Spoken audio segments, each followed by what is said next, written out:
लोकसभेच्या निवडणुकीच्या पहिल्या टप्प्यामध्ये उमेदवारी अर्ज दाखल करण्याचा शेवटचा दिवस उलटून गेलेला आहे। दरम्यान नागपूर लोकसभा मतदारसंघातून भाजपा उमेदवार नितीन गडकरींच्या विरोधात काँग्रेसचे विकास ठाकरे यांनी मंगळवारी उमेदवारी अर्ज दाखल केला।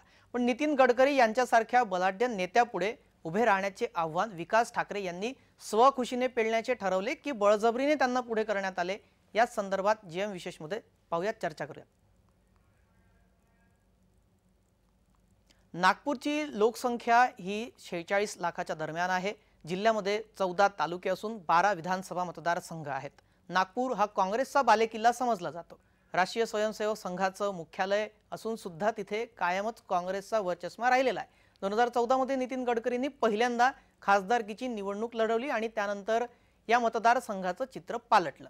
2014 मध्ये 5 लाखांपेक्षा अधिक मताधिक्याने 2019 मध्ये 6 लाखांपेक्षा अधिक मताधिक्याने गडकरींनी दणदणीत विजय मिळवला।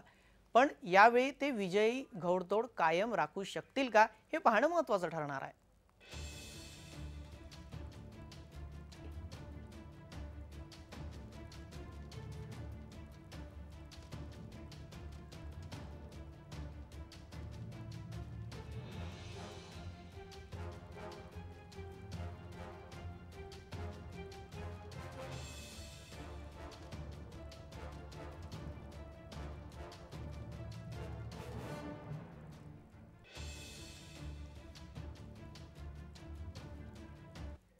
या घटक आघाडीचे आम आदमी पार्टी असेल, शिवसेना असेल, एनसीपी असेल, कम्युनिस्ट असेल, सगळे लोक एकीने रस्त्यावर विचारलाय। सगळ्यांचा एकच नारा आहे, लोकशाहीच्या विरोधात या देशात जो जाईल त्याला त्याची जागा दाखवा। हा सर्वांचा नारा आहे। आपण पाहत असाल की लोकशाही संपुष्टात आणण्यासाठी विविध नेत्यांना तुरुंगात डांबून त्यांचे पक्ष संपवण्याचा प्रयत्न केलेला आहे। सर्वसामान्य माणूस आज कुठे खुश आहे? त्या माणसाच्या मनातली खतखत या निवडणुकीच्या निमित्ताने आज निघणार आहे। पण मी आपल्या सगळ्यांना विनंती करील की आपल्या सगळ्यांच्या परिश्रमाने, आपल्या सगळ्यांच्या मेहनतीने यावेळी 75% मतदान झालं पाहिजे आणि 5 लाखापेक्षा जास्त मताने आपण या मतदारसंघातून मला विजयी करावं, अशी माझी आपल्या सगळ्यांना विनंती आहे। नागपुरातून काँग्रेसने विकास ठाकरे यांना नितीन गडकरी यांच्या विरोधात उतरवून लढत एकतर्फी होणार नाही हे स्पष्ट केलेलं आहे। विकास ठाकरे हे स्थानिक नेते असून त्यांनी देवेंद्र फडणवीस यांच्या विरोधात 2 वेळा लढत दिलेली आहे। एकदा नागपूर महापालिका निवडणुकीमध्ये 2009 मध्ये दक्षिण पश्चिम नागपूर विधानसभा मतदारसंघातून फडणवीस विरुद्ध ठाकरे असा सामना झाला होता। यात ठाकरेंचा पराभव झाला। महापालिका आणि विधानसभा अशा 8 वेळा निवडणुकीच्या रिंगणात उतरलेल्या नेत्याला काँग्रेसने 9व्यांदा संधी दिली आहे। कशा प्रकारे विकास ठाकरे यांची निवड करण्यात आली आहे याबाबत राजकीय विश्लेषक विकास वैद्य माहिती देत आहेत, पाहूयात।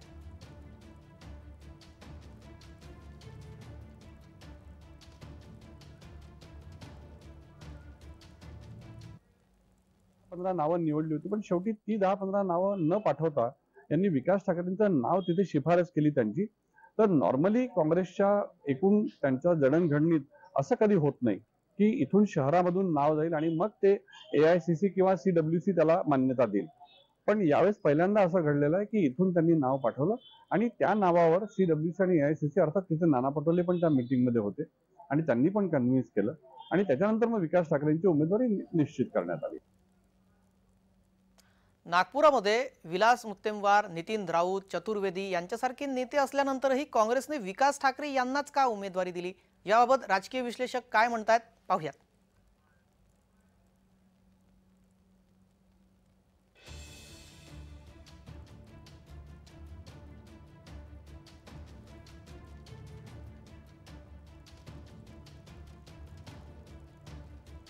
विकास ठाकरे हे नागपुरामध्ये बळजबरीने उमेदवार आहेत का, असा प्रश्न उपस्थित होतोय। कारण मोठमोठे नेते 5 वेळा नितीन राऊत हे आमदारकीसाठी लढलेले आहेत, त्यांना उमेदवारी न देता विकास ठाकरे यांना का संधी दिली असावी, हा प्रश्न उपस्थित होतोय।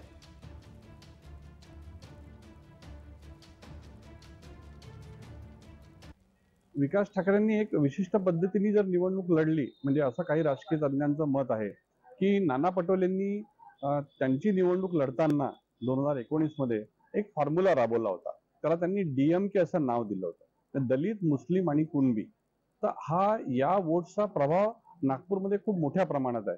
यांचं जर आपण एक समीकरण लक्षात घेतलं, संख्यीय समीकरण म्हणजे ज्याला आपण संख्येमध्ये म्हणू, तर ते संख्यीय समीकरण बघता आणि हा वर्ग मोठ्या प्रमाणात हा काँग्रेसचा मतदार आहे.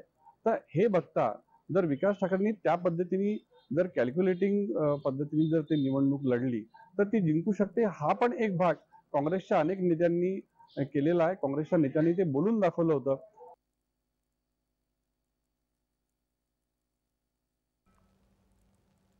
दरम्यान नागपुरामध्ये विकास ठाकरे हे मतदारांपुढे कशा प्रकारे जातील, कारण गेल्या काही वर्षांपासून 2014 पासून नितीन गडकरी यांना विकास पुरुष म्हणून आपली छवी संपूर्ण भारतात नव्हे तर विदेशात सुद्धा त्यांनी स्थापित केलेली आहे. आता नागपूरमध्ये विकास ठाकरे हे मतदारांपर्यंत कोणते मुद्दे घेऊन जातील या संदर्भात राजकीय विश्लेषक काय माहिती देत आहेत पाहूयात.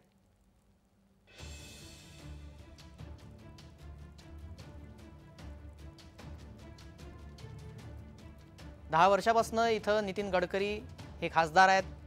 10 वर्षामध्ये ते केंद्रीय परिवहन मंत्री म्हणून कार्यरत आहेत. त्यांनी अनेक विकास कामं नागपुरामध्ये केलेली आहेत. नागपूर नव्हे तर देशभरामध्ये त्यांनी विकास पुरुष म्हणून आपली छवी प्रस्थापित केलेली आहे. त्यामुळे गडकरींना आव्हान देणं ठाकरेंना कितपत अवघड जाणार, कितपत सोपं जाणार हे पाहणं येत्या काळात महत्त्वाचं ठरणार आहे.